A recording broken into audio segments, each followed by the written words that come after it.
exploring the deepest part, she reminds him that it'll be the most dangerous journey on his own. Hanul tells her to just process his request, so she lodges him for something in a week. However, our boy urges her to make clearance sooner. It's not like he has to take anyone on a solo expedition after all. She offers him tomorrow for a slot, something Hanul is fine with. He's expected to come by at 4, and so Hanul leaves having made his appointment. While he's exiting the building, an interesting duo drops by, vying for his attention for a chat. We have Myung-hoon and So-won, both individual HR team leaders of the Aegis and Samurai Guild, meeting him. Our boy realizes that they must be familiar with his evaluation reset recently. Both Aegis and the Samurai Guild are thrilled to welcome him aboard. They're actually 2 of Korea's big 3 guilds. They are both interested in offering way more attractive terms than whatever Pungbak asked of him. But our boy is genuinely uninterested in any guild conversation and walks away focusing on his mission. He doesn't really have any consideration for joining a guild as it will hold him back. What he needs to prioritize is the dungeon. And speaking of it, Soo-hyuk receives a fresh report from our boy himself about his mission. Hanul explains his intention to reach the deepest part, the same part that not even Soo-hyuk couldn't reach. That's why he's calling the S-ranker for information. Of course, Soo-hyuk knows that he doesn't have to give up anything until our boy reveals that he's got a secret way to clear the dungeon. This statement stuns the vice leader, while our boy assures him that he'll publicly announce that he cleared the dungeon with Pungbek's help. This creates an equal incentive to share the information, which is why Soo-hyuk is willing, though he's curious if Hanul really has a way to clear this dungeon. Our boy asserts his confirmation, so the vice leader acts upon another proposal, urging him to join the guild. Of course, our boy denies immediately. Right when Soo-hyuk tries to pretend that he's the only one showing interest, Hanul shares that both Aegis and Samurai guilds have respectively contacted him too. This information hits the vice leader like a truck, because it only confirms that the other 2 leaders are making a move on the fly. Hanul presses on, believing that Pungbak's offer holds little regard to him. Defeated in the negotiation, Soo-hyuk agrees and makes one thing deliberately clear. He doesn't have any information on the deepest part, and that the dungeon structure could have changed over the course of the year. Hanul is okay with that and makes the best of what he can. He arrives at the designated spot wearing his glasses, and immediately the men in front of him take notice. Kwang-soo introduces himself as one of the Bulgul Guild. Our boy returns the greeting, but the baldy already knows a crap ton about the kid thanks to the evaluation. He's a stuck-up who hasn't worked with an S-rank before and takes issue with our boy applying solo.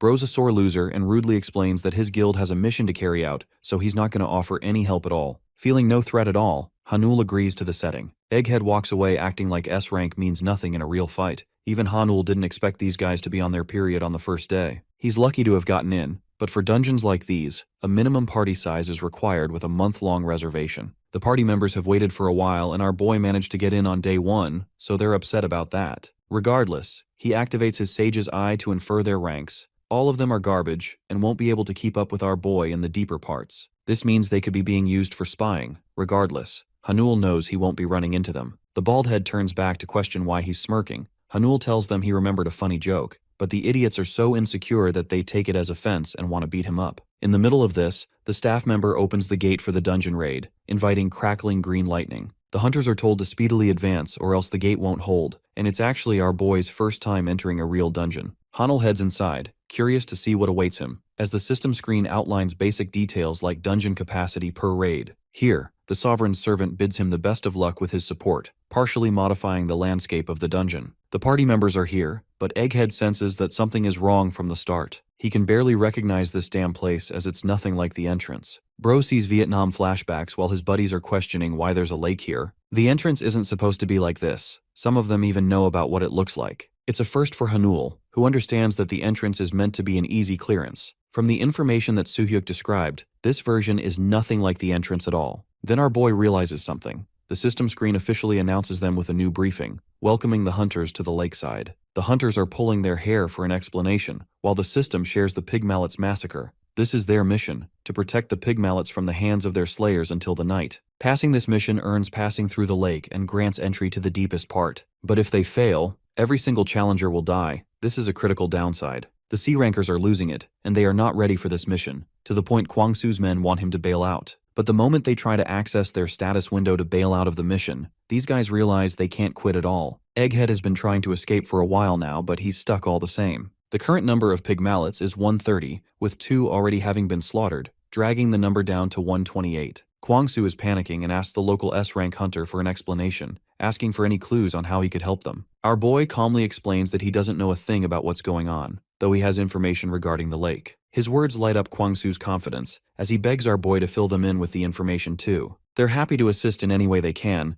Hanul laughs at the irony because these are the same dudes who were berating him earlier. He makes a condition in order to cooperate with them. First, he'll share what he knows, but they're gonna have to follow his orders in exchange until the whole thing is cleared. If they can agree to that request, he's happy to explain it all. The deal threatens the authority of the guild, as it will allow Hanul to displace their leader. But it's not like they have a choice, as the system hammers down another decrease in number for the mallets. Kwang-soo knows they're cooked if they don't comply, so the egghead agrees to the plan, as long as Hanul can take the fall if his plan self-destructs. But that's an unfair condition since our boy is already offering a reward. Kwang-soo patiently listens and agrees to hear him out. Hanul explains the details of the terrain they're dealing with. He maps out the exact structure of the lake sector. The massive lake situated at the dead center of it streams all over the forest in a web pattern. Even the egghead is stunned by his rich information sources, but Hanul keeps it simple and explains that he's got a scouting skill. Kwang-soo is shocked and feels happy because they could never get lost with this guy on their side. Even the layout is in cohesion with the information Soo-hyuk shared.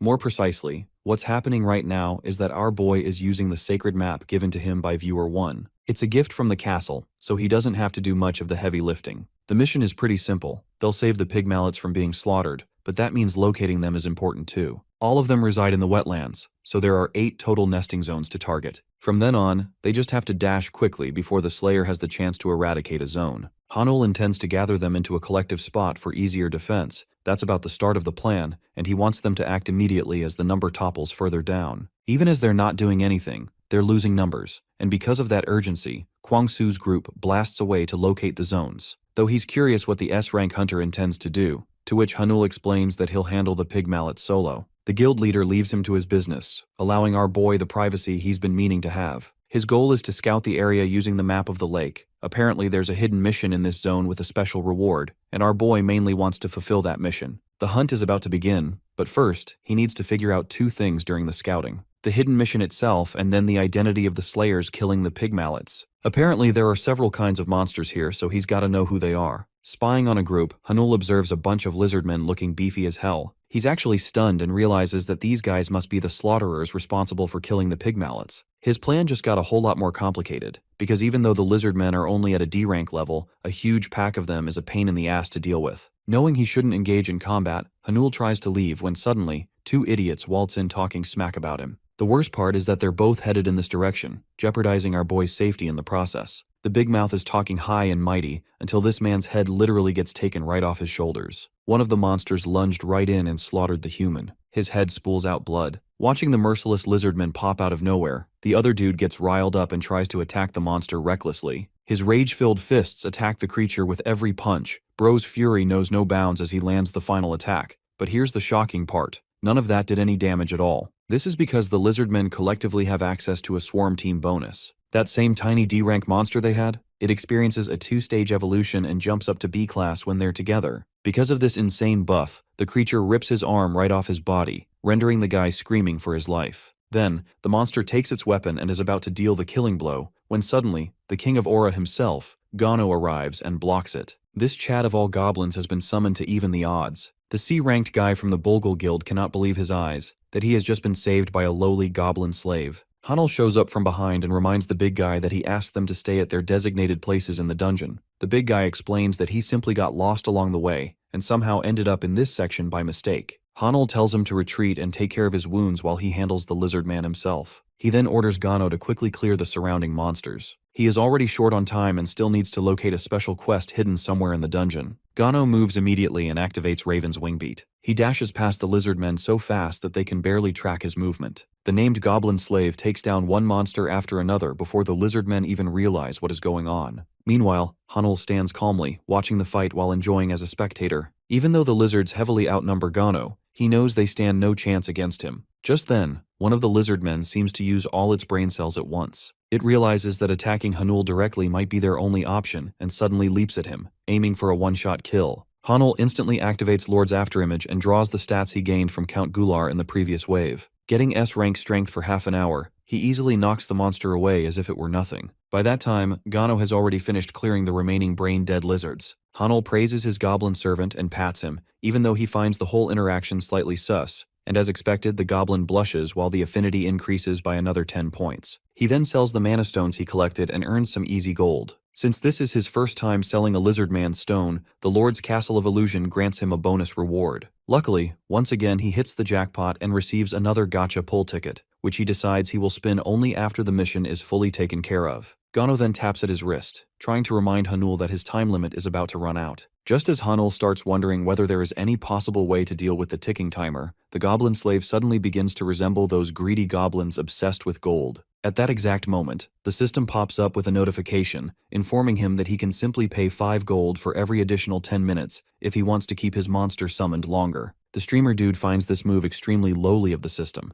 noting how it constantly tries to suck him dry whenever it gets the chance, but he also knows he does not really have another option available. Before he can think further, he hears a strange rumbling noise, and suddenly a massive herd of pig mallets comes charging straight toward him. Sweat slowly trickles down his face as he wonders how he is supposed to control such a large group of what should be easy targets. Once again, Gano steps in to save the day by communicating directly with the pig mullets. The goblin captures their attention and passionately praises his master, telling them how much Hanul genuinely wants to protect and save them. The pig mallets instantly burst into tears after hearing the emotional speech and rush toward Hanul, desperately trying to show their gratitude. Just like that, Hanul finds himself able to guide the monsters like a shepherd leading his flock. After resolving this unexpected situation, he continues scouting the area alongside his goblin and keeps eliminating every species of lizard man that dares to approach them. However, when he later attempts to sell the mana stones again, the system suddenly flashes a red warning, informing him that the castle's funds have been completely depleted and that he will not be able to sell or collect any more stones until additional funds are restored. It seems that Hanul has already reached the unit limit for each species of lizard man he can command. He never expected that the castle would actually run out of gold. Now that he knows there is a strict cap on how many monsters he can control, he decides to stop hunting the lizard man types as this would be worthless for his time. He then counts the pigmallets he personally rescued, arriving at roughly 60, and the system notifies him that a total of 70 have been saved overall. From that number, it becomes obvious that the entire Bolgul Guild managed to secure only 10 on their own.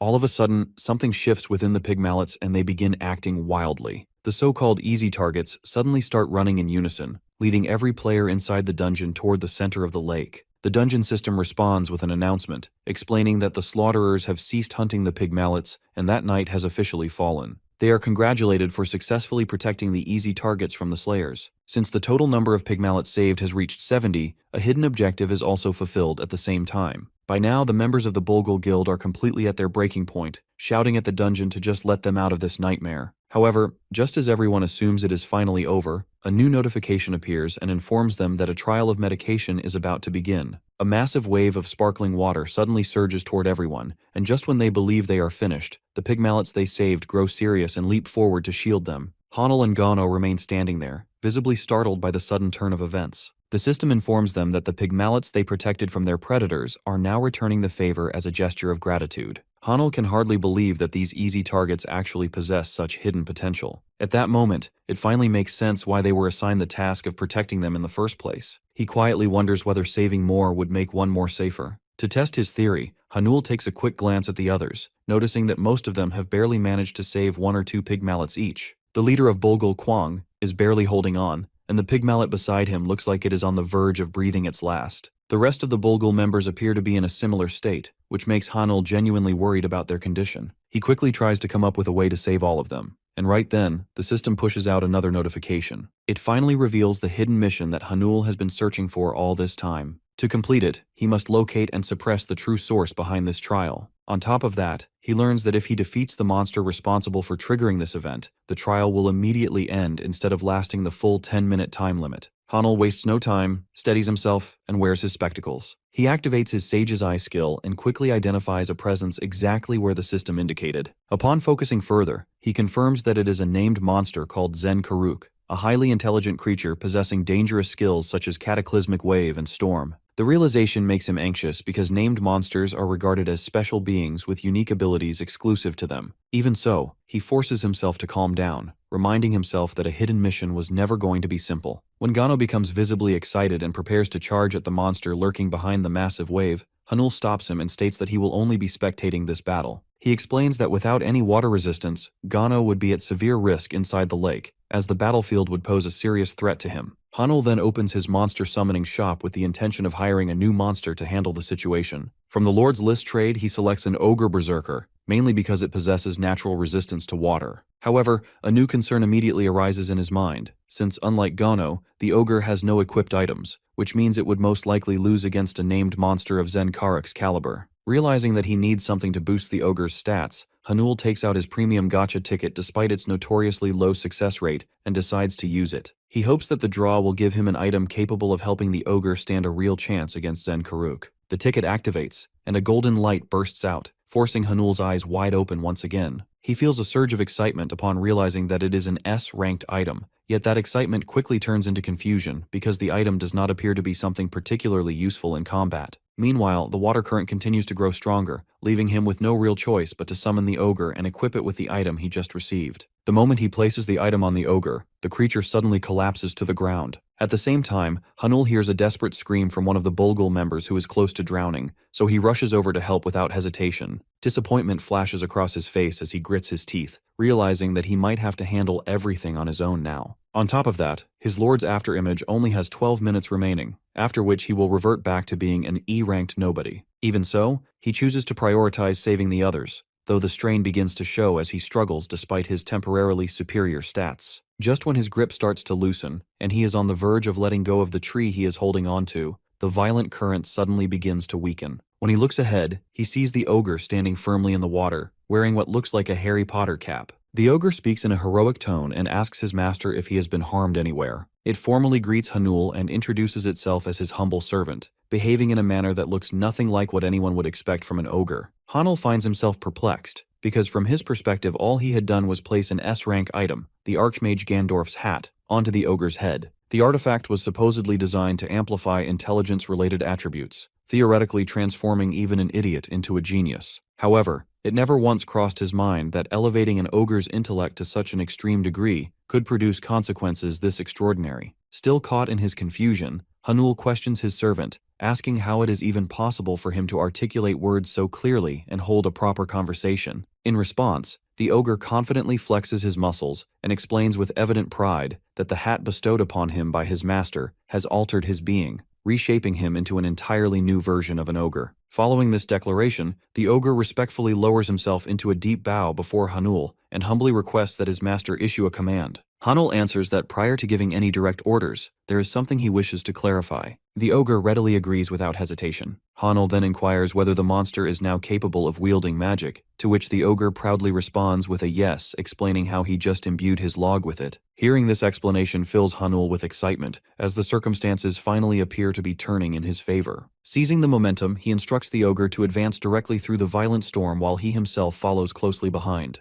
Without delay, the hat-wearing ogre begins forcefully pushing his way through the overwhelming surge. Hanul even gives the ogre the name Odolf and tells him that he is depending on him. The moment he hears his new name, Odolf's cheeks turn red and tears begin to fall from his eyes. Deeply moved and filled with determination, he shouts that he will give everything he has and even sacrifice himself to repay this honor. Odolf then charges ahead through the steam, clearing the way, and Hanul feels confident that they will arrive soon. This sudden change makes Zenkaruk uneasy, as he realizes that someone has managed to outsmart his magic. Although he believes that whoever did this cannot be an ordinary mage, he still remains confident that breaking through his barrier will not be easy. Meanwhile, Odolf reaches the barrier and is immediately stopped by it. He informs Hanul about the blockage, and Hanul tells him to keep striking the same spot over and over, hoping that repeated force in one area might eventually break it. The ogre starts explaining, using logic and mathematics, why this multi-layered formula barrier cannot be destroyed, but Hanul interrupts him and tells him to stop overthinking and just smash it with raw strength instead of relying on magic alone.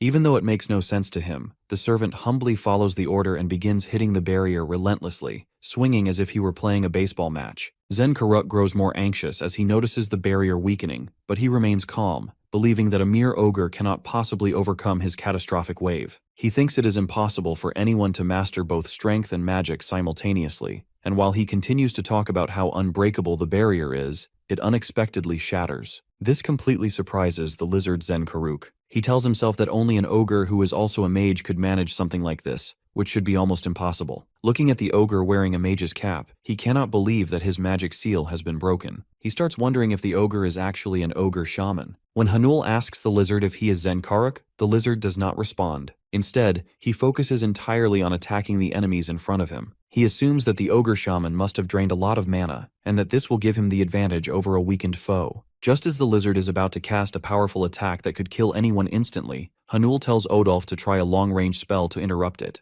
Hanul expects a fireball or something similar, followed by a charge at the enemy, but the ogre simply throws the log at Zenkaruk. The lizard does not notice that a real log is coming at him, and arrogantly claims that he has already won, insisting that no magic can break his barrier and that he had anticipated this attack. However, when the log finally hits, all of the lizard man's confidence shatters instantly like fragile glass, and he collapses defeated on the spot. Hanul turns to his massive servant and comments that the spell he used merely looked like a log being thrown, and Odolf immediately apologizes, explaining that he has not yet learned any proper spells. The scene then shifts to the Pungbak Guild headquarters, where the leader is being pressured to hire the newly awakened S-ranked hunter Hanul quickly before their rivals get the chance to snatch him up. Despite their insistence, he sees no need to pursue some measly S-ranked hunter, since he already has so many to spare. Back in the dungeon, Zenkaruk has been successfully defeated. Odolf carefully picks up the mana stone and brings it over to Hanul. Hanul praises the big guy for his hard work, but Odolf humbly insists that it was only possible because of his master's guidance and support. After they finish exchanging words of acknowledgement and fighting for who gets the credit, Hanul sells the special soul stone to the castle. The castle then computes the rewards, which include a special zone development permit, another gacha ticket, and a small amount of gold, slightly reduced due to the lack of funds in the castle. Furthermore, Hanul now gains the ability to use Zenkaruk during his wave defenses. He decides to leave checking the rewards for later and heads back for the time being. When he returns, he finds only the blue-haired female hunter from the Bulgul Guild conscious. She immediately asks if he has managed to save them all, and thanks him humbly for his efforts. Hanul inquires about the rest of her guild members, and she tells him that they are all alive and have begun to receive proper treatment. Just then, the leader Kwang arrives and asks to have a word with Hanul. The guy almost barges at him as if he is about to punch him, but unexpectedly he drops to his knees and thanks Hanul on behalf of his guild for saving everyone. He apologizes for how he treated Hanul when they first entered the dungeon. Hanul finds it unbelievable because he never expected the brainless musclehead to actually be capable of apologizing. He offers his hand to help Kwang up and tells him to get back on his feet and look after his guild members who still need him. The two shake hands, and Kwang's eyes fill with tears as he promises to remember this debt and repay it someday. The system then notifies them that the trial of the meditation has been successfully overcome and gives them the choice to either stay back or proceed to the deeper areas. Unconscious hunters are sent back automatically, but all others are given the option to choose. When Kwang learns that Hanul plans to stay, he tries his best to convince him to retreat for now, assuring him that they will help him regroup and return after getting fully prepared. However, when Hanul shows Kwang his monsters and explains how he already has reliable teammates to back him up, Kwang gets scared and finally understands why Hanul still wants to continue, stopping his attempts to persuade him further. All of them express their gratitude to Hanul and leave, while our boy stays behind to push forward and complete the dungeon, a feat that no one else has ever managed. Since he has also completed the hidden mission, the dungeon system informs Hanul that he will be granted a special reward in addition to the standard ones he is receiving. The scene then shifts back to Choi Kang, who is still being persuaded to hire the new S-ranker. The vice head Pyo Myung-hoon, along with his sister, tries to explain why their top guild should bring him on board. The leader, however, keeps on rambling that they themselves are in a tight spot, and moreover, since the S-ranker is still officially registered as B-ranked in the guild, he does not see this as necessary. Just then, he receives a notification that a red pattern dungeon has been detected, indicating a higher likelihood for a dungeon break to occur. When he sees that the place is the Garden of Meditation, which is the same location where Hanul has gone, the leader decides to pay it a visit. A few hours later, the guild leader, along with his subordinates, arrives at the dungeon site and inquires about the situation. The dungeon force at the location explains that the dungeon has shifted into a red pattern one. They add that they have already evacuated the nearby civilians and that they will be needing the Pungbak Guild's assistance to handle any emergencies that arise. Myung-hoon shouts, asking about the hunters inside, upon which the man in the black suit replies that 6 hunters have managed to make it out, but 1 hunter has entered the deepest part of the dungeon. Right then, the guild leader of Aegis, Ma Dong, and the leader of the Samurai Guild, Sana Rei, also arrive. All of them are deeply interested, as this is the first time a single hunter has been able to reach the deepest part of this dungeon. They are confused as to who could be capable of achieving such a feat until the man in the black suit confirms that they have been informed that the identity of the person is Hanul.